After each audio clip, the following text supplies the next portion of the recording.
Hi guys, ako si Belle. Ang video natin ngayon is magbibigay ako ng mga tips para sa mga baguhan dito sa Hong Kong or sa mga nagbabalak na mag Hong Kong or kahit saang ibang bansa. Ang number one tip ko is dapat physically ready ka and emotionally ready ka. Physically ready kasi dapat meron kang sapat na stamina para sa mga long hours of work. Kasi yung ibang mga employer dito is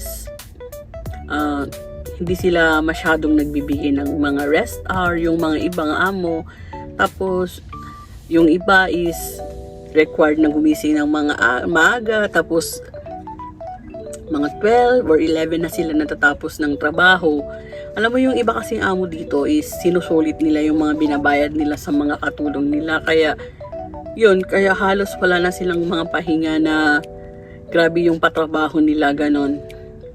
Tapos, dapat emotionally ready ka or mentally ready ka kasi kaya mong kontrolin yung mga emotions mo. Kasi yung mga ibang amo, ayaw nila yung mga nakasimangot lagi, ayaw nila yung mga malungkutin, ayaw nila yung umiiyak-iyak-iyak, ganyan.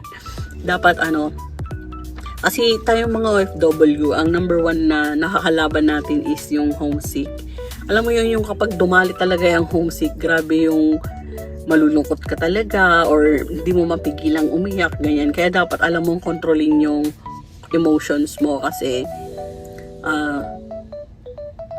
yung iba kasing amo is bad luck sa kanila yung mga nakasimangot lagi or ang tawag nila dito is long face. Long face yung tawag nila pag lagi kang nakasimangot, ganyan.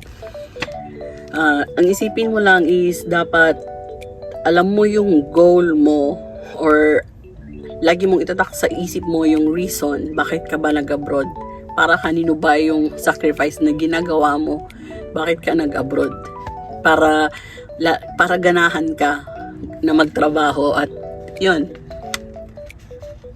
Tapos ang number 2 na tip ko sa inyo is huwag kang magkumpara.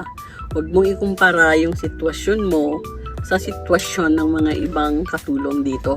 Kasi iba-iba tayong sitwasyon eh. Siyempre iba-iba naman tayo ng amo, iba-iba yung ugali nila, ganyan. Kasi kung iisipin mo na lagi mong isipin na bakit yung amo niya mabait, bakit yung akin hindi, bakit siya ganyan, bakit ganito yung sitwasyon ko, no. Kasi kung yun yung isipin mo, magsi-self-pity ka, tapos ang papasok agad na solusyon sa'yo is mag-break. No, wag ganun guys. Kasi lahat tayo is iba-iba ang pinagdadaanan. Lahat tayo is iba-ibang sitwasyon. Ganyan. Basta na lang, tiis-tiis lang guys. Kasi dapat kung nag-abroad ka, meron ka ring mahabang pasensya kasi madali kang gi-give up eh kung wala kang mahabang pasensya na sinigawan ka lang ng amo mo, ganyan, agad break agad, no? Huwag ganun kasi mahirap humanap dito ng amo kung break contract ka. Mas maganda kung tapos mo yung kontrata mo, mas maraming kukuha sa'yo na magtrabaho sa kanila.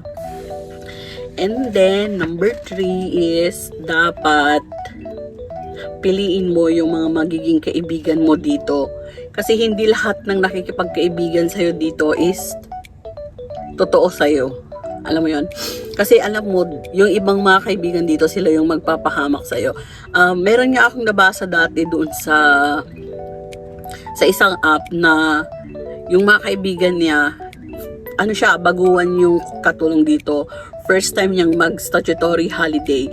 Tapos yung mga kaibigan niya, sinabihan daw siya na magpaalam sa amo na hindi siya uuwi, na overnight siya sa boarding house ng friend niya.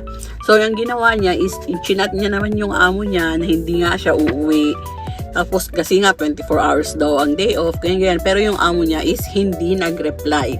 Pero inassume niya na okay sa amo niya, so hindi siya nga umuwi. So kinabukasan umuwi siya, terminate, 'di ba? Kasi hindi lahat ng kaibigan sa'yo dito is yung iba is ipapahamak ka lang, ganyan. Tapos guys, alam nyo ba yung mga ibang kaibigan dito is sasabihin ka na humiram ka ng pera sa bangko or pahiram ng ID mo or pahiram ng pangalan mo at gagamitin nila para humiram ng pera sa bangko. Huwag kayong pumayag sa ganun guys, kasi yung iba is hindi nila alam yung responsibility nila, tinatakbuhan nila yung hiram nilang pera. So ang mapapahamak is ikaw.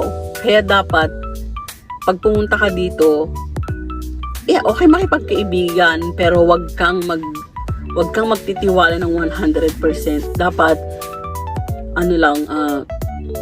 kilatisin mo silang mabuti. Ganun. Wag kang magpapadala sa mga sa Tagalog, sa mga sugsogin Ilocano. Hindi ko alam ano ba yun. Basta yun.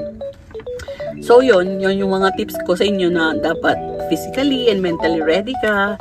Tapos wag mong ikumpara yung sarili mo or yung sitwasyon mo sa amo mo sa iba, and piliin mo yung mga magiging kaibigan mo.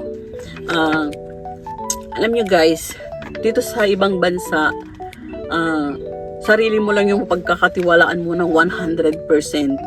Kasi lagi mong iisipin na pumunta ka dito para magtrabaho, hindi para maghanap ng maraming kaibigan. Kasi minsan ang mga kaibigan, sila yung magpapahamak sa'yo. Basta isipin mo lang yung reason mo, yung goals mo, or para kanino ka ba lumayo sa pamilya mo? Para kanino ba yung ginagawa mong sakripisyo na magtatrabaho dito sa ibang bansa? Para, alam mo yun, yung mas okay alam mo minsan, para sa akin na, mas okay yung nagde-day off ka lang na mag-isa ka. Yung ikaw lang, wala kang iisipin na, or wala kang mga kaibigan na, tara dito, tara ganyan. Mas makakatipid ka pa kung sarili mo lang. So, yun. Dapat, tayong mga nandito sa ibang bansa is habaan lang natin yung pasensya natin. Tapos lagi tayong mag-pray, syempre, para lagi niya tayong i-guide and hindi niya tayo pababayaan, para i-bless niya tayo lagi na nasa good health tayo para sa mga pamilya natin, para sa mga goals natin sa buhay. Yan lang. So, thank you. Bye-bye.